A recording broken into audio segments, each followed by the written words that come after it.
Okay, so today we will discuss the bilateral case.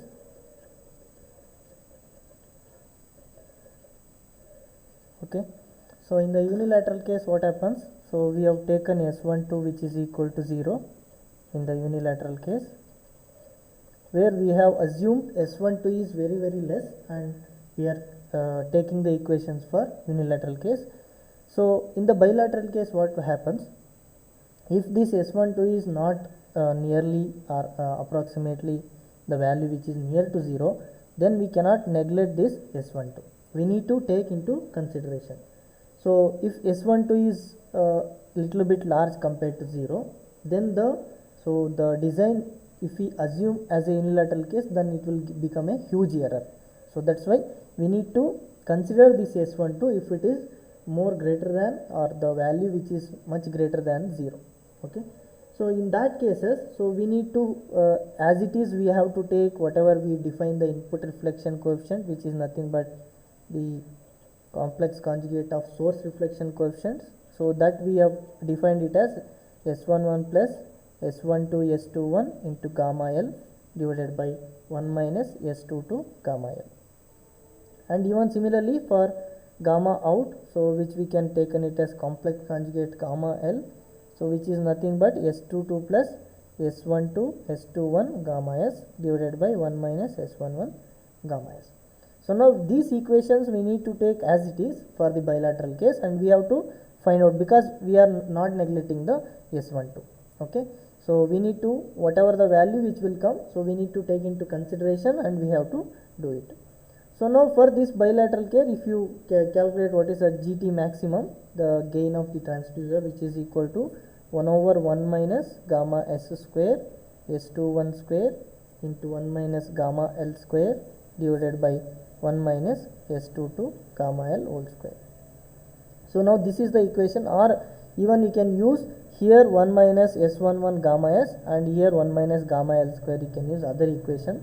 So this is one possible, and other possible equation also you can use, that is 1 minus gamma S square divided by 1 minus S11 gamma S whole square S21 square into 1 over 1 minus gamma L whole square. So even this equation also we can use.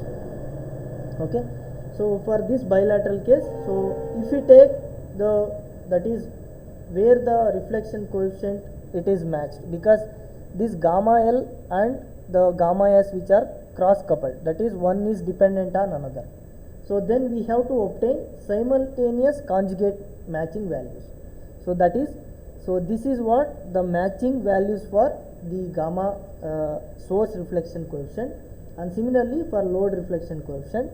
So this we can find out by using the equation, which is B1 plus or minus root B1 square minus 4 C1 magnitude square, this divided by 2 C1. Okay, so now if you find out what is the value of B1, which is nothing but, which we have while discussing the stability, we have defined this. So this 1 plus S11 square minus S22 square minus delta square. So this is what B1, and similarly we have C1, which is equal to S11 minus delta S22 complex conjugate. So this is the conjugately, so that is simultaneously conjugate matching values. So once we find out this one, we can use this gamma ms in our gain equation, and we can obtain the maximum gain. So similarly for gamma m, that is load value, the conjugate matching value, so we can define it as B2 plus or minus root of B2 square minus 4C2 square divided by 2 times C2. So where B2, which is we can define it as 1 plus S22 square minus S11 square minus delta square, and similarly C2 we can define it as S22 minus delta S11 star. So this is what the values where we can use the conjugately matched values for source and load, because these gamma L and gamma S are cross coupled. So by using this equation, we have to find out the conjugately matched values. So now we can use this simultaneously conjugate matched values for the source, where we have defined gamma S, which is equal to, also we can write gamma in complex conjugate. So this we can write it as gamma ms, that is, so which is whatever we obtain the matched conjugate matched values, we can take it as gamma s equal to gamma ms. And similarly gamma l we can write it as gamma out complex conjugate, which is equal to gamma ml. So now if I substitute these values in your gain equations, so then you will going to get, so in terms of the k value, so that is gt max, which will be equal to S21 divided by S12 into k minus square root of k square minus 1. So this is what we will going to get if I substitute that one.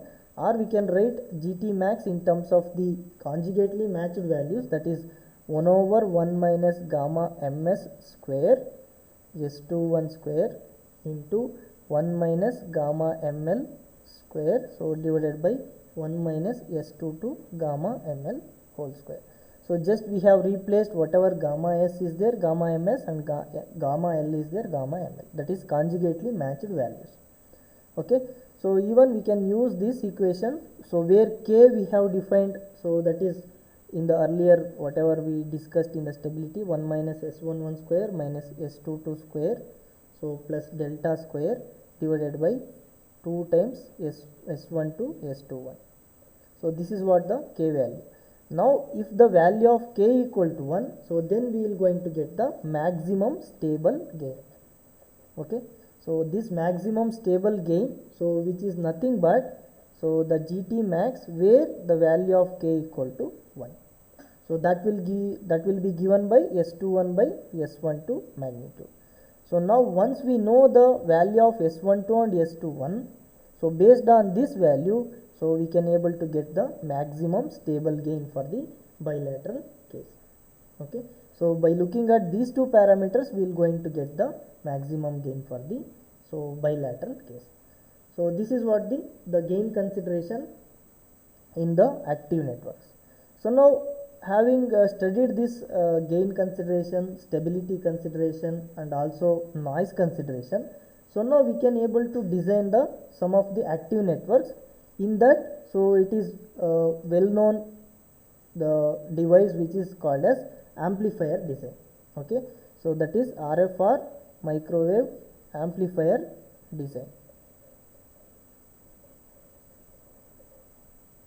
So now again we have the two types in this amplifier design, that is small signal amplifier design and large signal amplifier design. So now in our discussion we have to only consider the small signal amplifier design. Okay, so in microwave circuit, so this amplification is one of the important factor, because if you take any receiver, the power whatever we received from the environment to the circuit, it is very less. So at the starting stage where we have received the signal from the antenna, we have to enhance the signal. So that's why if you see many of the circuits, so it will be having very low noise amplifier. So the first stage itself it will be there. That is, in this we have the amplification stage. So similarly we can have in different stages different amplifier designs, so that the signal strength can be boosted. Okay, so in this process, that is amplification process, in the earlier days the microwave tubes and diodes were used, but so as the technology improves, so the transistor makes a major role in the amplification. So in the transistor we have different kind, that is BJT, FET and all. So generally these two will be used for the amplification purpose. Okay, and even if these transistors, so we can use from low power to medium power application. Okay, medium power applications. So these transistors we can define or design for different types of amplifiers, like low noise amplifier, minimum noise amplifier, narrow band amplifier, wide band amplifier, even high gain amplifier, like that. So different kinds of amplifiers can be designed using these transistors. So now if you come to the normal, if you take the low frequency case, so we have different class of amplifiers, that is types of amplifiers, that is class A amplifier, and class B amplifier, okay, and then class AB amplifier, and also we have class C amplifier. So this is the types where we come across the types of amplifier. So in this class A amplifier, so it will be the amplifier or the transistor which is operated in the active region. Transistor so should be operated in the active region, where so the complete signal cycle will be utilized. Okay, so complete signal cycle it is utilized for amplification. And similarly, if you come to the class B amplifier, so only half of the signal cycle it will be utilized in the active region for the amplification. And in class AB, so in class A mode, so because there are two modes of operation, in class A mode, so there will be a small signal amplification, and class B mode there is a large signal amplification. And in class C amplifier, less than 1/2 of the cycle it is utilized for amplification. So these are all the different types of amplifiers, and also based on the so signal level or power level. So we have small signal analysis, okay, and large signal analysis. So in this small signal analysis, what happens? So we'll use only the linear region of the active, whatever active region. Okay, in the active region of the transistor, will only linear portion of the active region to amplify. But if we consider the large signal analysis, even some of the portion of the non-linear regions we can encounter and we can do the amplification. Okay, so non-linear region also we can use. So based on the small signal analysis and large signal analysis also we can so divide the amplification, and based on this basic classification of amplifiers we can do the amplification.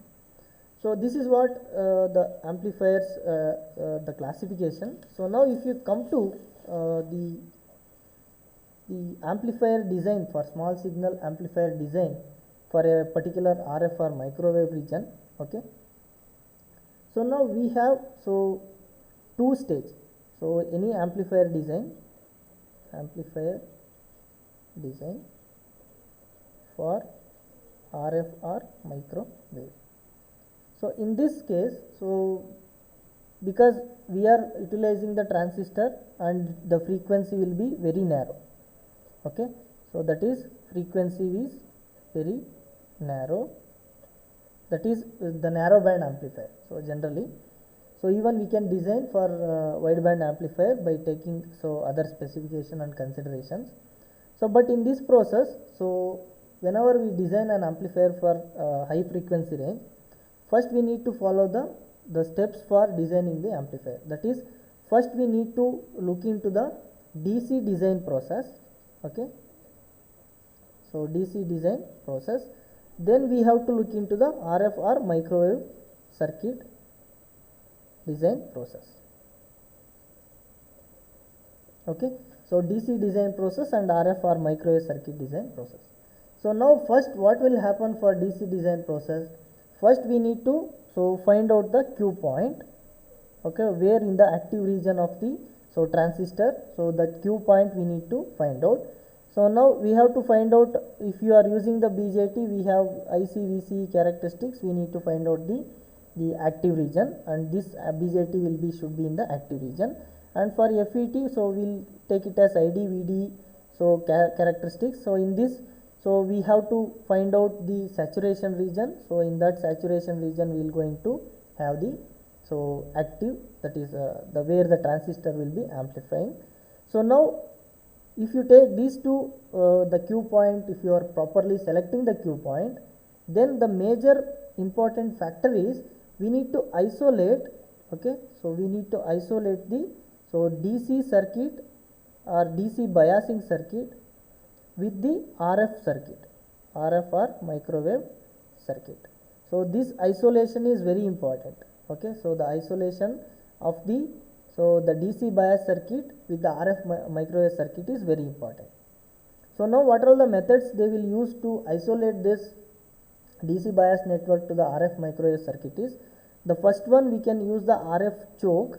Okay, so it is a kind of inductor, so where we will going to connect that RF choke is between the DC bias network and the RF network. So let us take, there is a source here and there is a generator impedance and source here.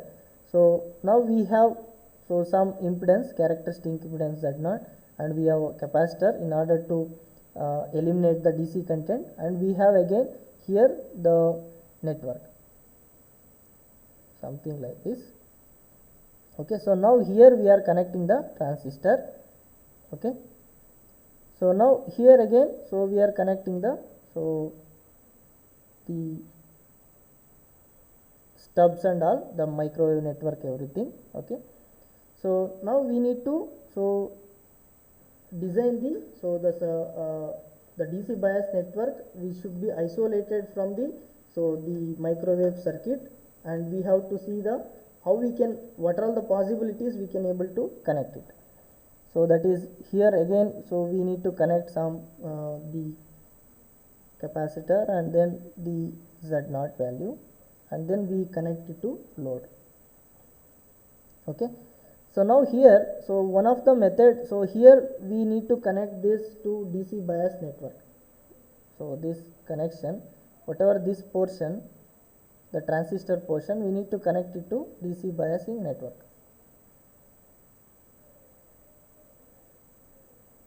Okay, so now this DC biasing network should not interfere with the RF signals whatever coming from here and here. Okay, so now that, so in order to reduce that the leakage of RF signal into DC network, we have connect this inductor kind of thing. So this will be called it as RF choke, and this RF choke, so that is which we employ here. So that RF chokes, okay, so RF chokes, so this we can use the ferrite beads. Okay, ferrite beads kind of things, so that we can realize the RF chokes. So this will isolate the DC whatever the DC values which is flowing to the RF network. And also another possible thing is, we can connect this, so this whatever the RF circuit, the lambda by 4 transformer. Okay, so we can have this lambda by 4 transformer both the sides, and we have this lambda by 4 transformer, we can connect into the high capacitor values, and we can connect it to ground. Okay, so now this lambda by 4 transformer values with the characteristic impedance which is having Z0. So you choose the Z0 value of the characteristic impedance, that is the lambda by 4 transmitter which is high, so which creates the high impedance path, and it will isolate the RF circuit signal to the DC circuit signal. So that is another method to isolate the DC network to the RF network, that is using of lambda by 4 transformer with the capacitor loading. So the capacitors also it is loaded here, so that it will these capacitor values which will become at the high frequency as a open circuit kind of thing. So and then you will going to get the isolation from the RF network to the DC network. Okay, so now if we consider like this, so this how we need to isolate the circuit, because that is very important in the amplifier design, the isolation of the DC bias network and as well as the RF circuit. So now once we do with this, so even we can use the balanced to unbalanced the stub network, and even we can do that, so to minimize the input and output VSWR. So these are the stubs, so that stubs kind of thing we can introduce, and we can minimize the VSWR. In order to minimize input and output VSWR, because of the reflection which is happening due to mismatch of the impedance between stage, that is input to the transistor and input matching network, and output of the transistor and output matching network and everything. So there is a reflection. So in order to reduce that reflection, or to minimize the input and output VSWR. So then we can use the stubs, so where we can use the balanced stubs. Okay, so this balanced stubs we will going to reduce the input and output VSWR. So now this is the DC whatever considerations. So first we need to choose the operating point, and then we have to use the isolation circuit for the RF to DC network. So once we have done with that, so then we can use the RF or microwave circuit design process. This is the second step in the overall amplifier design. So RF and microwave circuit design process. In this first, so we need to check whether the transistor having the gain which is greater than the specified gain, that is S12 by S21 divided by S12 whatever we have. So this should be whatever it is giving, that should be greater than the gain which is specified. So if I specified in the problem like 15 dB gain, so this should be maximum to that. So then only we can able to get the specified gain. So then other than that we need to see noise figure. So the noise figure of the specified the transistor whatever we will going to get, that F0 should be greater than the minimum noise figure. So then only we will get the minimum noise figure. And so this is we need to check first step. So then we have to go for the stability conditions. So we need to check the transistor at the operating point. Okay, at the operating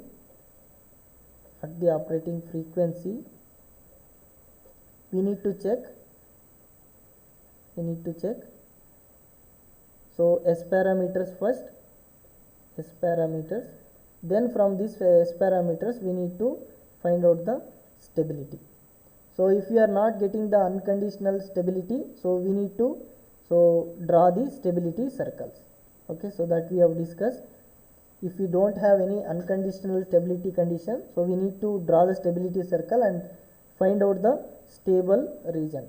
Okay, so once we find out the stable region, so then we have to further design the amplifier stage, that is which kind of the amplifier we need. So that is the high gain amplifier or maximum gain amplifier, which is the gain specified. Based on that we have to design. So that is the design process for the amplifier design. So once we get the stability condition, so also we need to check whether it is a unilateral case or bilateral case. So the transistor, so we have to design, is it for unilateral case or bilateral case. If you are assuming it as a unilateral case, then you have to find out the unilateral figure of merit.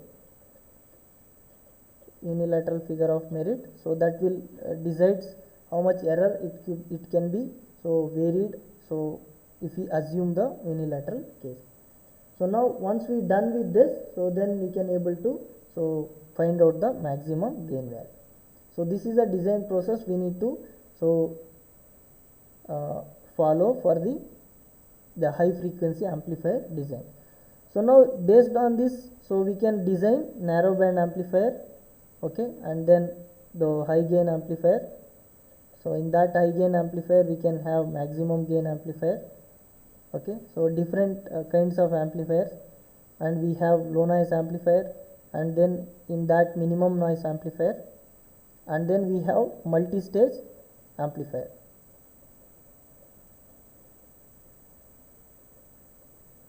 Okay, so multi-stage amplifier. Even we have the broadband amplifier. This is broadband amplifier.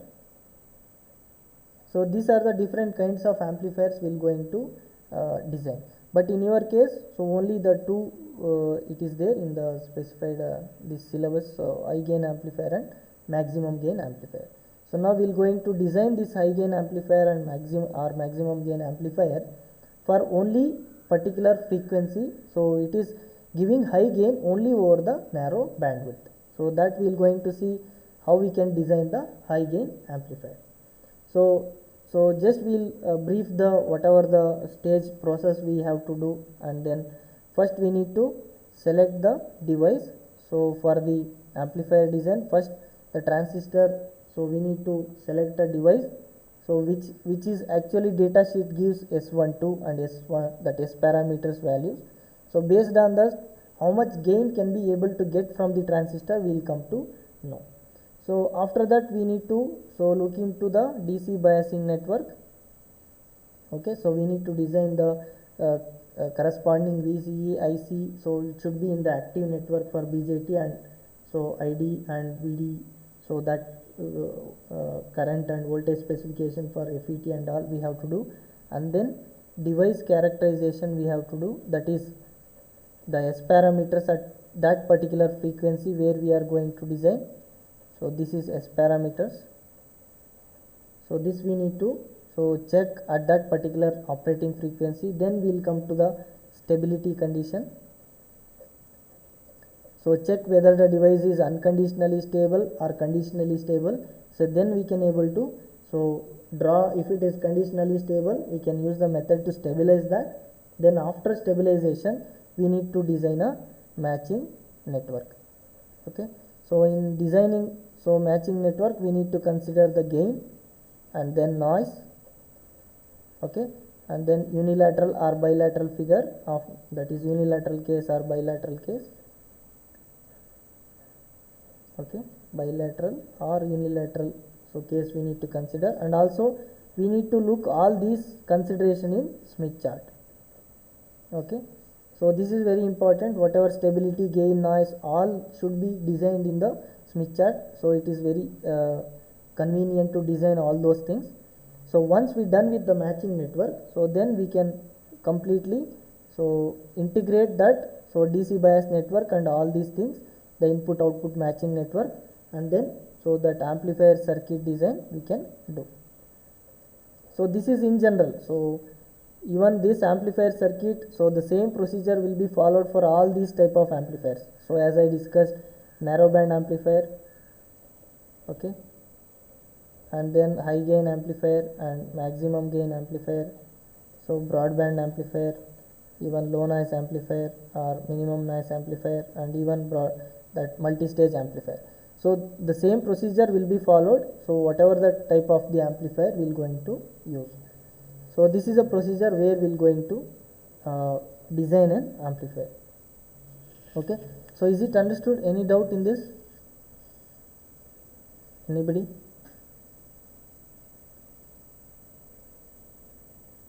Okay, so once we have done with this, we can design one problem, so that is high gain amplifier. So we will take that problem and we will try to do that. Okay, so design a high gain amplifier for a power gain of 15 dB at a frequency of 3 gigahertz. Okay, if the selected bipolar transistor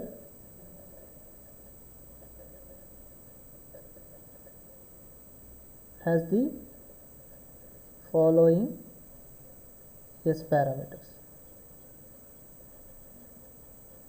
Okay, so now we have to take that VCE value which is equal to 4 volts and IC value which is equal to 5 milliampere. So while designing the biasing network, so we need to consider these values. So now the S parameters given, so now we always look into the S parameters and we will go on the design process. So that is 0.7 at an angle minus 155 degree, 0, and then 4 which is at an angle 180 degree, and then 0.5 at an angle minus 20 degree. So now once it is given, so this is a problem, so we have to design a high gain amplifier for a power gain of 15 dB. So this is what the gain required. Okay, so now we can check how much gain possible in this, so the S parameters. So from the transistor, so we can able to get the G0 value. Okay, so that is what very important. So since the S12 is 0, okay, so since S12 is 0, then we will get the K as infinity, that is it is unconditionally stable. So we have checked the stability condition, it is unconditionally stable. Even we can check the delta, so which is equal to S11 S22 minus S12 S21. So we can put the values. So since S12 is 0, it will give only the value of 0.7 at an angle minus 155 degree into, so that is S22 0.5 at an angle minus 20 degree. So this is the delta value. So if you take the magnitude of delta value, which is 0.357, so you can compute this, which is less than 1. Okay, so that confirms the stability condition. Okay, so now once we get the stability condition, so since S12 is 0, okay, so since S12 is 0, we can take the unilateral design. Okay, so now yesterday we have discussed the unilateral design, so that is you can see here. So what are the gain, so maximum gain values we can take for the unilateral case. So this is the GS and this is G0 and this is GL. So based on the S parameters, so for the unilateral case we can able to get it. So and also we have to use this, so RGS that is CGS and RGL CGL for the finding out the center and radius. Okay, so now we can use that. So since the total gain or the GT, so that will be specified as 15 dB. So we need to get the power gain of 15 dB. Okay, so now the equation for GT, we know that GS G0 into GL. Okay, so now this G0 comes from the, so that whatever the value of S21, so where we have GT, so max, which is equal to 1 over 1 minus S11 square, S21 square, 1 over 1 minus S22 square. So this is what will be having the equation. Now you can see G0 will be S21 value. Okay, so if I take that S21, so that G0 value, which is nothing but S21 square, which is equal to the 4 square, which is 16. So now if you convert it this one into dB, so G0 value in dB, so we'll going to get 12 dB. Okay, so now if I take, so now we need to get 15 dB gain. So now another 3 dB gain we need to design from GS and GL. Okay, so now that we need to find out what is GS and what is GL. So now from these values we can able to find out what is GS, that is 1 over 1 minus S11 square. So this is 1 over 1 minus magnitude of S11 is 0.7 square. Okay, so now this GS value, which will be comes around 1.96. Okay, and if you take the GS in terms of dB, so which is equal to 2.92 dB.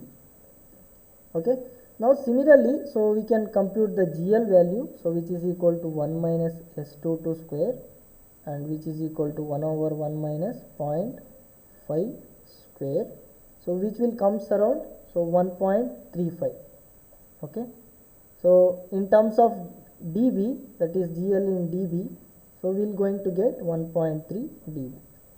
Okay, so now these are all the values we need to consider for the total gain. That is, so we have already the transistor, we cannot change because it is S21, it is fixed, 12 dB which is coming out of this. So now another 3 dB we need to design from this, so input and output side, by designing the proper matching network. Now we have here 2.92 dB and 1.3 dB. Either we can take complete this value 2.92 dB and 0.08 dB from this. So anything is possible, and 1.3 dB completely you can take and another 1.7 dB you can take from this. Like that we can design whatever the values we need to have. So now if we consider this case, so we'll consider, so another 3 dB is required for 15 dB. We'll take 2 dB from this and 1 dB from this, and then we can able to design what are all the values. Now if I take the, so GS, so which is equal to 1 dB required, and GL which is equal to 2 dB which is required. So now we need to find out for this what is the absolute values. So that is, so 1 divided by 10, that is antilog of that value. So that will give the absolute value of the GS. So that it will give 1. So we can convert this dB to the absolute value, that is GS in dB, which is nothing but 10 log of GS. Okay. So then GS will be equal to, so 1 by 10 into antilog of 1 by 10. So if you do like that, so then you will going to get the GS value which is 1.59. Now similarly GL absolute value which is 2 by 10, so antilog of that value, so you will going to get 1.26. So now this is the GS value and this is the GL value, but we have the maximum value here also. So we have this is the maximum GS value we can able to obtain, and this is the maximum GL value 1.35 which we can able to obtain. Okay. So now the maximum GS value, so which is already there, which is equal to 1.96, and GL max, so which is equal to 1.35. Now we can obtain the normalized GS value, which is GS equal to GS divided by GS max. So now what is the GS required for us? It is 1.59. The maximum value is 1.96. So now this is the normalized value, and similarly GL value, which is GL by GL max, so which is equal to 1.26 divided by 1.35. Okay. So this will be obtained it as 0.81 and this will be 0.93. Okay. So these are the normalized values of GS and GL. Okay. So now once we know that these GS and GL values, we can plot the constant, the gain circles, okay, for the input and output. So that constant gain circles we need to find out the center and the radius, that is CGS and RGS.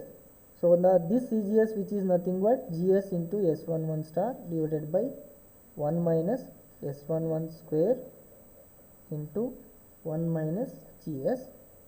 Okay. So now if I substitute that value, that is 0.81 into, so the S11 value is so S11 value is 0.7 at an angle, it is minus 155. So since the complex conjugate is there, we will take plus 155. So divided by 1 minus 0.7 square into 1 minus 0.81. So this is the value we will going to get the center value, that is for the source side. So CGS, which will be come around as 0.625 at an angle 155 degree. Similarly RGS we can able to find out by using this equation, that is 1 minus GS, square root of 1 minus GS into 1 minus S11 square, this divided by 1 minus S11 square into 1 minus GS. Now if I substitute all these values, so you will going to get 0.245. So this is the radius we will going to get, and similarly CGL we will going to get it as, so that is GL into S22 star divided by 1 minus S22 square into 1 minus GL. So this will going to get around 483 at an angle 20 degree, and similarly RGL we can able to get, so 1 minus, that is square root of 1 minus GL into 1 minus S22 square, so this divided by 1 minus S22 square into 1 minus GL. Okay. So now this is the value for RGL, that is radius, which will obtain it as 0.2. Okay. So now from all these values, so now we can able to draw the constant gain circles, because so these values will give the whatever we need the gain for our design, that is so 1 dB. So we taken it as for 1 dB, so that 1 dB design, so it will come from this constant gain circle. Okay. And similarly 2 dB gain, which is coming from this constant gain circle at the load side. So now we need to draw all these gain circle in the Smith chart, and we have to design the matching network. That we will see how we can able to design that matching network. So now you can see here, so this is a Smith chart. So first we need to take the value of the CGS, so that is 0.625 at an angle, so 155 degree. So take that from the center point, so we need to take 0.625 as a radius, so this one. So in order to locate that point, 0.625 in the reflection coefficient plane you can take, okay, 0.625. So that you need to take, and so where you can see 155 degree is there, so that you can take one curve and draw the line which cuts that line. So where we have 155 degree, so here it is 155 degree, and from this we can draw the line. So now this is the point where we have the CGS, okay. So this is the CGS point. Now taking that point, we have to obtain the constant gain circle, that is RGS is nothing but 0.245. So we have obtained the radius of constant gain circle for the source side, which is 0.245. So now we need to take that and 0.245, so take that radius and then draw the constant gain circle.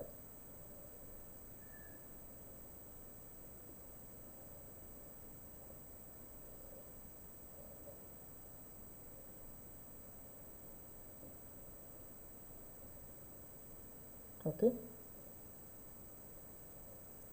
So this is the source side. Similarly, we have to obtain for the load side, that is 0.483 at an angle 20. So this is the center. So now we can see where is the 20 degree and 0.483 radius we have to take. That is in order to obtain that center. So approximately I am taking the 0.483, okay, and then mark it. So where is 20 degree, you can mark that. Now you can see this is the 20 degree. Okay, draw one line. So it is not cutting that line. So again you need to take that, so radius, and then you have to cut that line. So here it is cutting. So now this is the center for load side, CGL, okay. So now once we got the center point, so now we can see RGL is 0.2, okay, RGL is 0.2, take the 0.2 radius and then draw.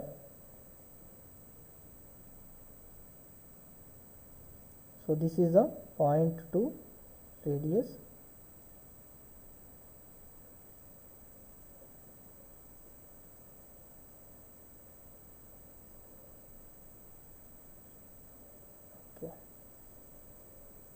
I have taken it as approximately this circle, okay. So this is the circle where we will get the constant gain circle for the output side,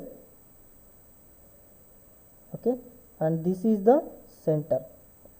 And similarly here the source side, so that is CGS, and this is the constant gain circle. So this is one of the important design. So in the from the examination point of view, they may ask like this design.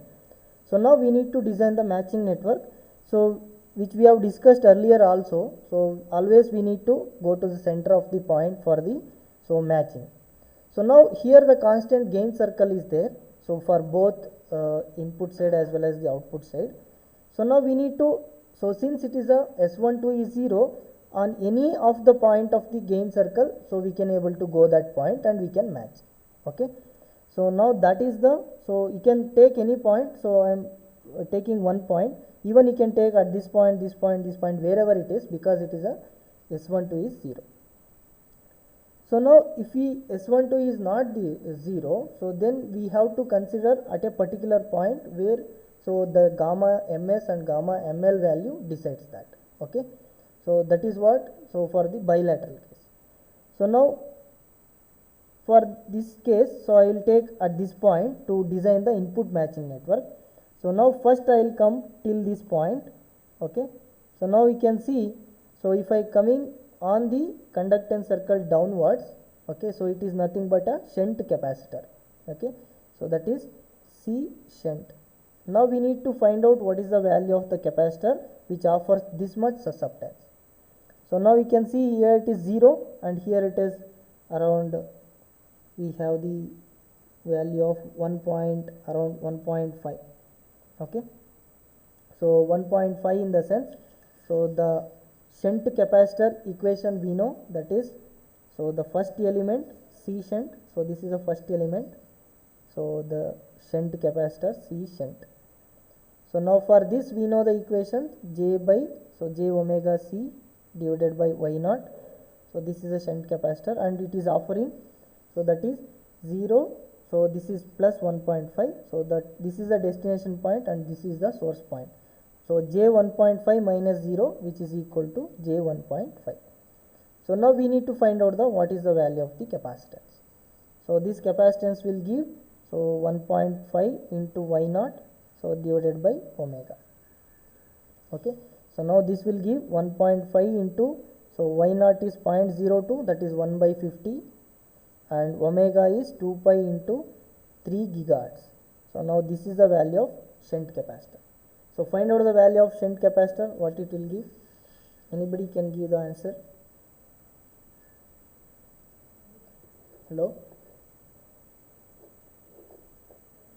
Can anybody give answer? What is the value of capacitor? So where we are going to get the shunt capacitor? This value. Okay.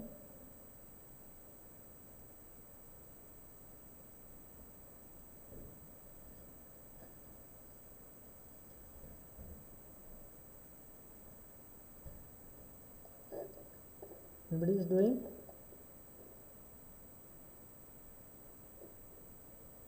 What is the value? Kavya, are you doing? Rishabh, Krishali,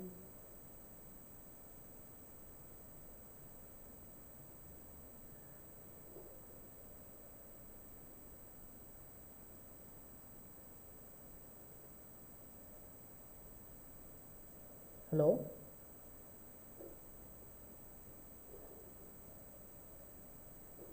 Amita,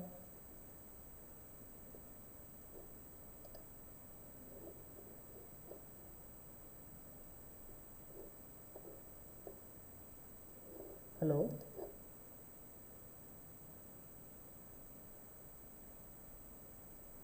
Hello?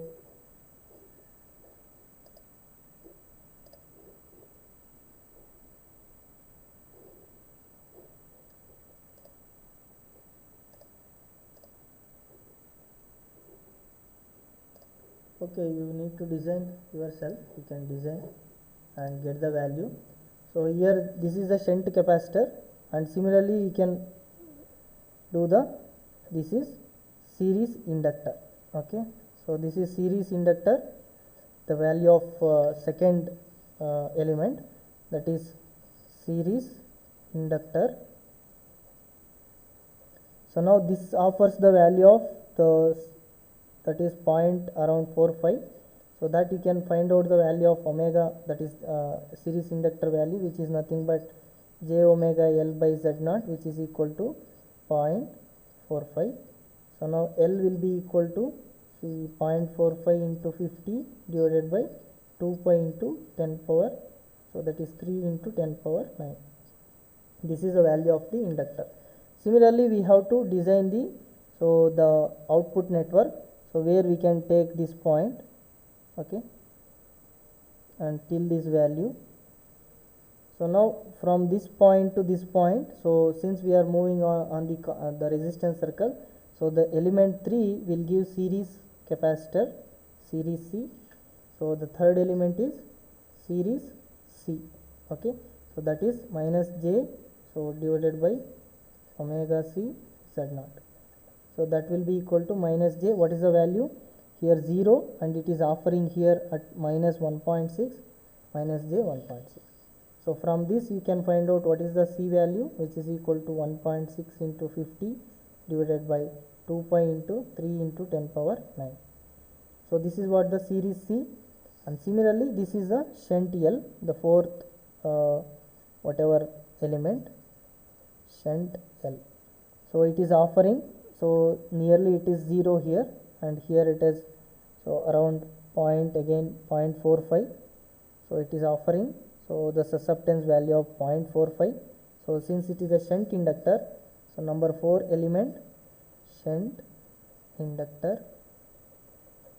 Okay, so now we have the shunt inductor, so minus j omega L y naught, which is equal to, we can see here nearby 0 minus 0.45. so that is susceptance value 0 minus 0.45, which will give minus j 0.45. so you can find out what is the value of L, which is equal to 0.45 into y naught value 0.02 divided by the, so here 0.45 L value, which will be equal to 1 over 0.45 into 0.02 into 2 pi into 3 into 10 power 9. so this is the value of L we will going to get. Now finally, so we will going to get the design, which is equal to, so at the input side and as well as the output side. So now we can see at the input side, so at the input side, since we are moving from the source side, it is shunt capacitor and then series inductor. So we have to first, from the source side, whenever we are moving, so first we need to find out shunt capacitor, then series inductor. Now here we are moving from the load, okay, so load side. So from the load side what will happen, so this is series capacitor and then shunt inductor. So this is, so from the load side series capacitor, then the shunt inductor. So this is what the design we need to do. So this is the input matching network and this is the output matching network.